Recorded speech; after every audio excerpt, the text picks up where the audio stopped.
आपण जेव्हा नोकरी करतो, मग ती कोणतीही असो, तेव्हा पगारापासून ते अगदी निवृत्तीपर्यंत आपल्याला कायद्याचं कोणतं संरक्षण मिळतं?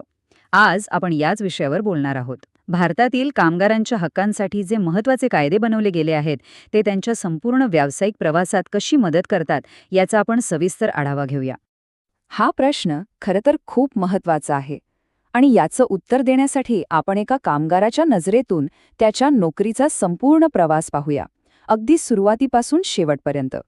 आणि या प्रवासात कायद्याचं जे सुरक्षा कवच आहे ते प्रत्येक टप्प्यावर त्याला कसं सांभाळतं हे आपण समजून घेणार आहोत. चला तर मग हा प्रवास आपण 4 महत्वाच्या विभागांमध्ये पाहणार आहोत आणि सुरुवात करूया सर्वात मूलभूत गोष्टीपासून, ती म्हणजे योग्य वेतनाचा हक्क. कारण हाच तर प्रत्येक कामगाराच्या सन्मानपूर्वक जगण्याचा पाया आहे. तर आपल्या प्रवासाचा हा पहिला टप्पा आहे योग्य वेतन. बघा, कोणत्याही कामगारासाठी सन्मानाने जगण्याचा मुख्य आधार असतो तो म्हणजे त्याला कामाचा मिळणारा योग्य मोबदला. केलेल्या कामाच्या बदल्यात वेळेवर आणि योग्य पगार मिळणं हा केवळ एक व्यवहार नाहीये, तर तो एक मूलभूत हक्क आहे. चला, आता आपण पाहूया की कोणते कायदे हे सुनिश्चित करतात की प्रत्येक कामगाराच्या श्रमाचा योग्य मोबदला त्याला मिळावा. योग्य वेतनाची हमी देण्यासाठी कायद्याने एक नाही तर तब्बल 4 स्तंभांवर आधारित एक मजबूत रचना उभी केली आहे. आणि यातला प्रत्येक कायदा एका विशिष्ट प्रकारच्या शोषणाला लगाम घालतो. पहिला आहे वेतन प्रदान कायदा 1936. हा कायदा सरळ सांगतो की पगार वेळेवर मिळालाच पाहिजे आणि त्यातून कोणतीही अयोग्य कपात होता कामा नये. दुसरा किमान वेतन कायदा 1948, जो हे निश्चित करतो की कोणत्याही कामगाराला इतकं कमी वेतन मिळू नये की त्याचं मूलभूत जीवन जगणं सुद्धा कठीण होऊन जाईल. मग येतो बोनस प्रदान कायदा 1965, जो कामगारांना कंपनीच्या समृद्धीमध्ये भागीदार बनवतो. आणि चौथा समान पारिश्रमिक कायदा 1976, जो समान कामासाठी स्त्री आणि पुरुष यांच्या वेतनात होणारा भेदभाव पूर्णपणे संपवतो. इथे ना एक गोष्ट लक्षात घेणं फार महत्वाचं आहे. कायदा जेव्हा पारिश्रमिक म्हणजेच रेम्युनरेशन हा शब्द वापरतो, तेव्हा त्याचा अर्थ फक्त आपला बेसिक पगार नसतो. ही एक खूप व्यापक संकल्पना आहे. यामध्ये पगार, महागाई भत्ता, ओव्हरटाईम, बोनस आणि इतर सर्व प्रकारचे आर्थिक फायदे येतात. याचा मुख्य उद्देश हाच आहे की कामगाराच्या एकूण आर्थिक हिताचं रक्षण व्हावं, जेणेकरून कोणत्याही मार्गाने त्याचं शोषण होऊ नये. आता हे उदाहरण बघा, किती उत्तमरित्या हे दाखवतं की कायदा प्रत्यक्ष समस्येवर कसा तोडगा काढतो. समान कामासाठी समान वेतन हे फक्त एक छान वाटणारे तत्व नाही, तर तो एक कायदेशीर हक्क आहे. आणि इतकंच नाही, तर हा कायदा भरती, प्रमोशन आणि ट्रेनिंगच्या बाबतीतही महिलांविरुद्ध होणारा अन्याय थांबवतो, ज्यामुळे कामाच्या ठिकाणी खऱ्या अर्थाने समान संधी मिळते. ठीक आहे, तर योग्य वेतन मिळणं महत्वाचं आहेच, पण तेवढंच पुरेसं नाही. कारण आयुष्य खूप अनपेक्षित असू शकतं. कामावर अपघात, आजारपण किंवा इतर कोणतंही संकट कधीही येऊ शकतं. अशा अनिश्चित काळात कामगाराला आणि त्याच्या कुटुंबाला जो एक आर्थिक आणि भावनिक आधार लागतो, त्यालाच आपण सामाजिक सुरक्षा म्हणतो.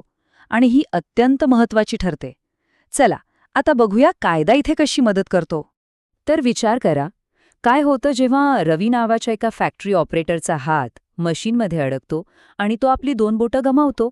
अशा परिस्थितीत साहजिकच त्याचं उत्पन्न थांबतं. मग त्याला आणि त्याच्या कुटुंबाला आर्थिक आधार कसा मिळतो? अशा वेळी कायदा काय भूमिका बजावतो?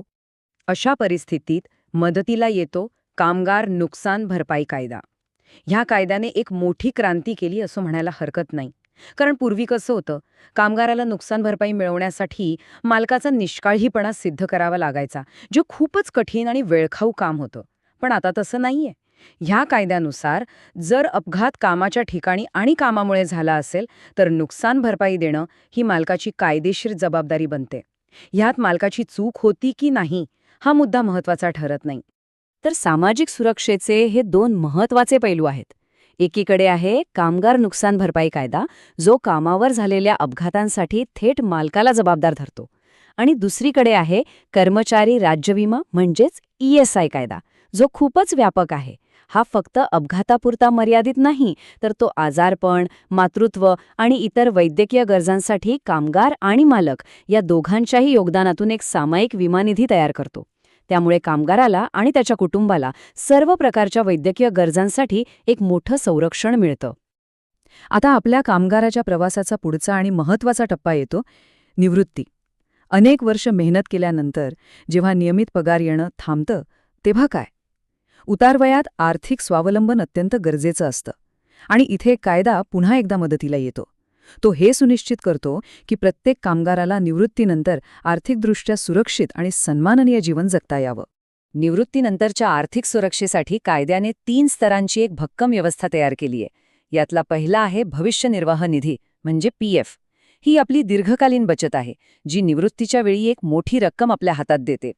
दुसरी आहे पेन्शन, जी दर महिन्याला एक निश्चित उत्पन्न देते, ज्यामुळे आपले दैनंदिन खर्च भागतात. आणि तिसरी आहे ग्रॅच्युइटी, म्हणजे आपल्या अनेक वर्षांच्या सेवेबद्दल आणि निष्ठेबद्दल कंपनीकडून दिलेलं एक रक्कमी बक्षीस.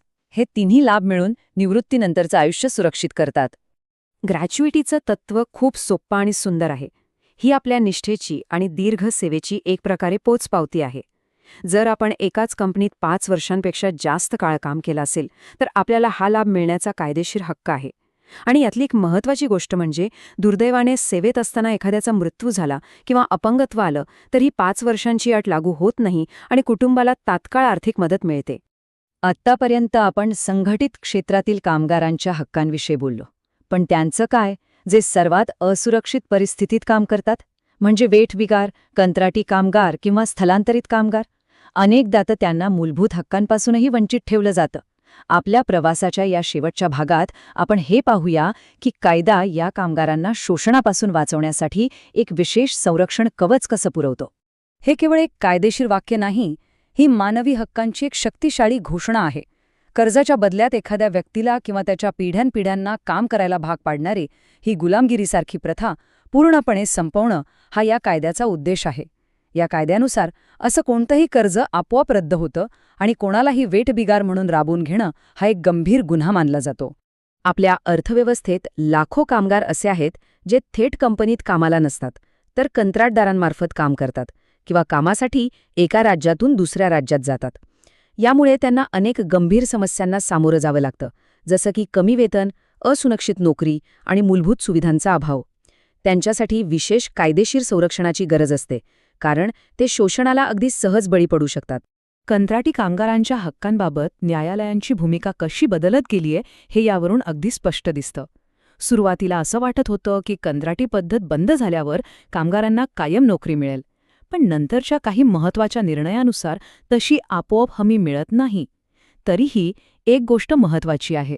जर एखादं कंत्राट केवळ कामगारांना कायम कर्मचाऱ्यांचे हक्क नाकारण्यासाठीच केलं गेलं असेल तर न्यायालय त्याच हस्तक्षेप करून त्यांना न्याय देऊ शकतं.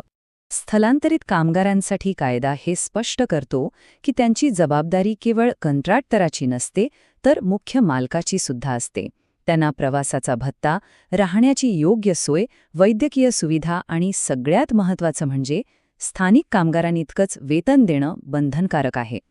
हे कायदे हे सुनिश्चित करतात की घरापासून दूर आलेल्या कामगारांना चांगली वागणूक मिळावी आणि त्यांचं शोषण होऊ नये. तर या सगळ्या प्रवासातून अंतिम निष्कर्ष काय निघतो?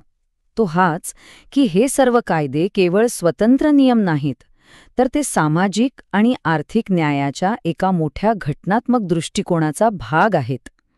ते सगळे एकमेकांशी जोडलेले आहेत आणि कामगाराच्या जीवनाच्या प्रत्येक टप्प्यावर त्याला सन्मान आणि सुरक्षा देण्याचा प्रयत्न करतात. आणि हा प्रवास आपल्याला एका अंतिम विचाराकडे घेऊन जातो. कामगार संरक्षणाची ही जी रचना आहे ती नेहमीच विकसित होत असते. आज गिग इकॉनॉमी आणि वर्क फ्रॉम होम सारखे नवीन ट्रेंड येत आहेत, ज्यामुळे रोजगाराचं स्वरूपच बदलतंय. भविष्यातल्या या कामाच्या ठिकाणांसाठी आपल्या कायद्यांमधील तत्वांना जुळवून घेणं आणि नवीन आव्हानांना सामोरं जाण्यासाठी कायदेशीर चौकट अधिक मजबूत करणं हेच आपलं पुढचं सर्वात मोठं आव्हान असणार आहे.